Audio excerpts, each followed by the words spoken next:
அஸ்ஸலாமு அலைக்கும் வரஹ்மத்துல்லாஹி வபரகாத்துஹு. அன்பார்ந்த ஓஹச் இஸ்லாம் சேனல் நேயர்களே, எல்லாம் வல்ல ஏக இறைவனுடைய அன்பும் அருளும் நம் அனைவர் மீதும் என்றும் நிலவட்டும்.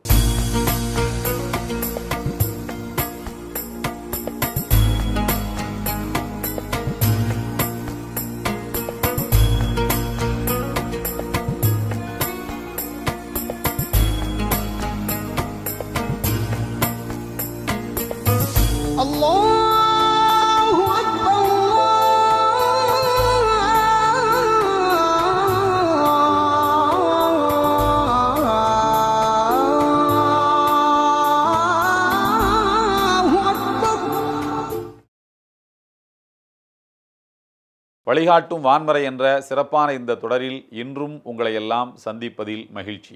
அன்பானவர்களே, இறைவன் ஒரு காரியத்தை செய்ய நாடிவிட்டால் நம்முடைய அறிவுக்கு அப்பாற்பட்ட முறையில், அறிவு சிந்திக்காத ஒரு வழியில் அந்த காரியத்தை அவன் நிறைவேற்றி தீருவான். நமக்காக உலகத்தில் எங்கோ ஒரு மூலையில் இருக்கக்கூடியவன் ஓடி வந்து உதவிகளை செய்யக்கூடிய சூழ்நிலைகளை ஏற்படுத்துவான். யாருடைய உள்ளத்தில் எப்படிப்பட்ட எண்ணங்களை வேண்டுமானாலும் அவன் போட்டு அவற்றை நமக்கு சாதகமாக எல்லாம் வல்ல இறைவன் மாற்றி காட்டுவான். இது அவனுடைய நுண்ணறிவு திறனுக்கான சாட்சி. வரலாற்றிலே நான் ஒரு உதாரணத்தை உங்களுக்கு சுட்டி காட்ட விரும்புகின்றேன். ஹிஜ்ரி 3வது ஆண்டு உஹது போர் நடைபெறுகிறது.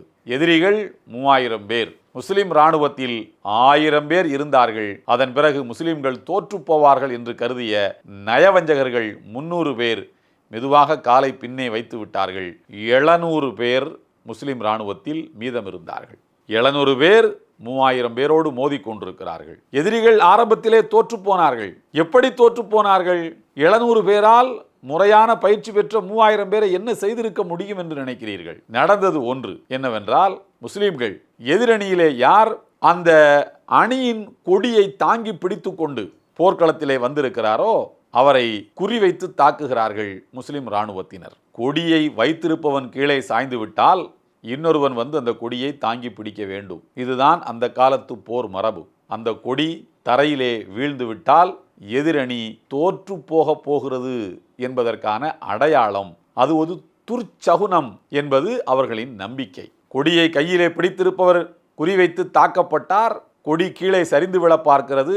இன்னொரு எதிரி வேகமாக வந்து அதை தாங்கி பிடிக்கின்றார். கொஞ்ச நேரத்தில் அவரும் முஸ்லிம்களால் குறிவைத்து வீழ்த்தப்பட்டார். அப்போது ஒருவர் ஓடோடி வந்து அந்த கொடியை தாங்கி பிடிக்கின்றார். கொடியை தாங்கி பிடித்த 3வது நபரையும் குறிவைத்து தாக்கினார்கள் முஸ்லிம் இராணுவத்தினர். அப்போது ஆங்காங்கே மக்கள் சிதறி ஓடுகிறார்கள்.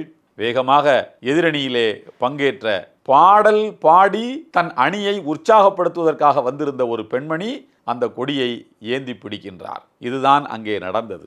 ஒரு பெண்மணி கொடியை தாங்குகிறார் என்றால் அந்த அணியிலே இருப்பவன் எவனும் ஆண் இல்லையா, எவனும் ஆம்பளை இல்லையா என்ற ஆணாதிக்க சிந்தனையோடு செயல்பட்டு கொண்டிருந்த 1400 ஆண்டுகளுக்கு முன்னர் வாழ்ந்த அந்த சமுதாயம், ஒரு பெண் நம்முடைய கொடியை பிடிக்கின்ற நிலைக்கு நாம் ஆளாகிவிட்டோமே என்று அவர்கள் எண்ணத் தலைப்பட்டார்கள். கொடியை தாங்குவதற்கு ஒரு நபர் இருந்தார் என்பது அவர்களுக்கு வெற்றிதான். யாருமில்லாமல் போய்விடவில்லையே, கொடி ஒன்றும் தரையிலே வீழ்ந்து விடவில்லையே, யாரோ ஒருவர் வந்ததை தாங்கி பிடித்தார் அல்லவா.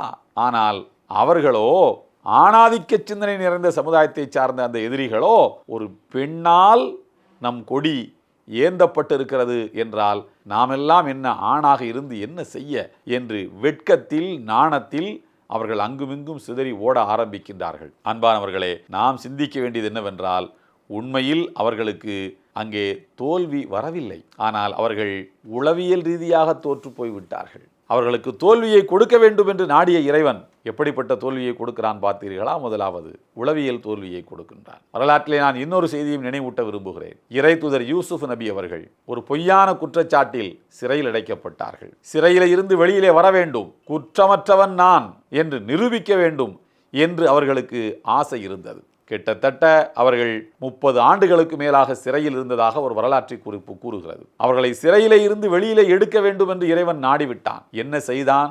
சிறை கதவுகளை உடைப்பதற்கு என்ன இராணுவத்தை அனுப்பி வைத்தானா? அல்லது பராக்கிரமசாலிகளை ஏவி விட்டானா? அல்லது அந்த நாட்டுக்கும் இன்னொரு நாட்டுக்கும் இடையிலே போர் வரக்கூடிய சூழ்நிலைகளை இறைவன் ஏற்படுத்தினானா? இல்லை, அப்படி இல்லை. மாறாக என்ன நடந்ததென்றால், அந்த நாட்டில் இருந்த அரசன் தூக்கத்திலே ஒரு கனவு காணுகிறான். அந்த கனவை பற்றி எல்லாம் வல்ல இறைவன் 12வது அத்தியாயத்தின் 43வது வசனத்தில் சொல்கிறான். அரசர் அரசவையை திரட்டி சொல்கிறார், வகாலல் மலிக் இன்னி அரானி சபஅ பகராத்தின் சிமானி யஅகுலுஹுன்ன சபஉன் இஜாஃப் வ சபஉ சும்புலாத்தின் ஹுதரின் உஹர் யாபிசாத். நான் 7 கொழுத்த பசுமாடுகளை கனவிலே கண்டேன். அந்த கொழுத்த பசுக்களை மெலிந்த பசுக்கள் போய் சாப்பிடுகின்றன. கனவுதானே. ஒரு மாடு இன்னொரு மாட்டை சாப்பிடுகிறது, மெலிந்த பசு கொழுத்த பசுவை சாப்பிடுகிறது. வித்தியாசமான கனவு. வழக்கமாக வலியவன் தானே வறியவனை தின்பான், இங்கே மெலிந்தவன் வலியவனை சாப்பிடுகிறான். மாடுகள் சாப்பிடுகின்றன. அதற்கடுத்து சபஅ சும்புலாத்தின் ஹுதர் உஹர் யாபிசாத். 7 செழித்த கதிர்களை பார்த்தேன், இன்னும் சில கதிர்கள் காய்ந்து கிடக்கின்றன. இவைதான் என நான் கண்ட கனவு. அஃப்தூனி ஃபீ ருயாய், என் கனவுக்கு நீங்கள் விளக்கத்தை சொல்லுங்கள் என்று பிரதானிகளை திரட்டி, சிந்தனையாளர்களை திரட்டி மன்னர் கேட்கிறார். சிந்தனையாளர்களோ, எங்களில் யாருக்கும் அந்த கனவுக்கான விளக்கம் தெரியவில்லை. அபுவாஃப் அஹலாம், எதையாவது நினைத்து கொண்டு படுத்திருப்பீர்கள், ஏதாவது கனவிலே வந்திருக்கும் என்று சொல்லி மன்னரை சரிக்கட்ட பார்த்தார்கள். ஆனால் மன்னருக்கோ நாம் கண்ட கனவுக்கு ஒரு விளக்கம் கண்டிப்பாக இருக்கும் என்று அவருடைய ஆழ்மனது அவரை அரித்து கொண்டே இருந்தது. மன்னருக்கு மது ஊற்றி கொடுத்து கொண்டிருக்கக்கூடிய வேலைக்காரன் ஒருவன் வந்தான். மன்னா, எனக்கு ஒரு நண்பரை தெரியும், அவர் என்னுடைய சிறை தோழர். நான் சிறையிலே அடைக்கப்பட்டிருந்த போது அவரும் தான் சிறையிலே இருந்தார். சிறை கைதிகள் அவர்கள் கண்ட கனவுக்கான விளக்கங்களை எல்லாம் அந்த மனிதரிடத்திலே போய் கேட்டால் அவ்வளவு துல்லியமாக விளக்கங்களை சொல்லுவார். அவர் சொன்னதை போலவே நம்முடைய வாழ்க்கையின் காட்சிகள் மாறும். நான் அதை பார்த்திருக்கிறேன், என்னுடைய சொந்த அனுபவம் அது என்று சொன்னார். மன்னர் சொன்னார், யாராக இருந்தால் என்ன, அப்படிப்பட்ட சிந்தனையாளர்கள் எனக்கு தேவை, அவரை அழைத்து கொண்டு வாருங்கள் என்றார். இறைத்தூதர் யூசுப் நபி அவர்கள் மன்னரின் அவைக்கு வருகின்றார்கள். மன்னருடைய கனவுக்கு விளக்கத்தை சொன்னார்கள். என்னவென்றால், நம்முடைய நாட்டை வறுமை கவ்வி பிடித்து கொள்ளப் போகிறது. மெலிந்த பசுக்கள் என்பவையும் காய்ந்த கதிர்கள் என்பவையும் இந்த நாட்டுக்கு வரப்போகின்ற வறுமையை காட்டுகிறது, தரித்திரத்தை காட்டுகிறது. கொழுத்த பசுக்களை அவை சாப்பிடுகின்றன என்பது கொழுத்து கிடக்கக்கூடிய செழிப்பான ஆண்டுகளில் நாம் சேகரித்திருக்கக்கூடிய செல்வங்களை எல்லாம் இந்த வறுமையின் ஆண்டுகள் வந்து விழுங்கி கொள்ளப் போகின்றன. இதுதான் இந்த கனவுக்கான விளக்கம் என்று இறைத்தூதர் யூசுப் நபி அவர்கள் சொன்னார்கள். பிறகு இறைத்தூதர் யூசுப் நபி அவர்களே இந்த பஞ்சத்தை நீக்குகின்ற, பஞ்சத்திலிருந்து நாட்டு மக்களை விடுவிக்கின்ற சிந்தனை ஆற்றல் எனக்கு உண்டு என்று சொல்லி அந்த நாட்டினுடைய உணவு அமைச்சர் பொறுப்பை ஏற்றுக்கொண்டார்கள். அன்பானவர்களே, யூசுப் நபியை சிறையிலே இருந்து விடுவிக்க வேண்டும் என்று நினைத்த இறைவன் என்ன செய்தான்? சிறை கதவுகளை உடைத்தானா? யூசுப் நபிக்கு புஜ பராக்கிரமத்தை கொடுத்து ஓங்கி தள்ளினால் 10 கதவுகள் உடைபடும் என்கிற அளவுக்கா அவர்களை ஆற்றல் மிக்க மனிதராக மாற்றினான்? இல்லை இல்லை, அவர்கள் அப்படியே தான் சிறையிலே இருந்து கொண்டிருந்தார்கள். மன்னருக்கு ஒரு கனவை காட்டினான். சந்தர்ப்பங்கள், சூழ்நிலைகள் யூசுப் நபிக்கு சாதகமாக மாறின. சிறையிலிருந்து வெளியிலே வந்தார்கள். நாட்டுக்கு உணவு அமைச்சரானார்கள். பிறகு நாட்டுக்கு அதிபராகவே அவர்கள் ஆனார்கள். அதிபராக ஆக வேண்டும் என்று முடிவெடுத்து ஒரு கனவின் மூலம் அனைத்தையும் இறைவன் நடத்தி காட்டிவிட்டான். நம்முடைய வாழ்விலும் இறைவன் நமக்கு உயரங்களை தர வேண்டும் என்றவன் நாடினால் நமக்காக யார் யாரெல்லாமோ வேலை செய்யக்கூடிய சூழ்நிலைகளை ஏற்படுத்துவான். எனவே நாம் இறைவனிடத்திலே கையேந்தி பிரார்த்தித்து கேட்டுக்கொண்டே இருப்போம். நமக்காக உழைக்கிற மனிதர்களை அவன் தருவான் என்று நம்பிக்கையோடு காத்திருப்போம்.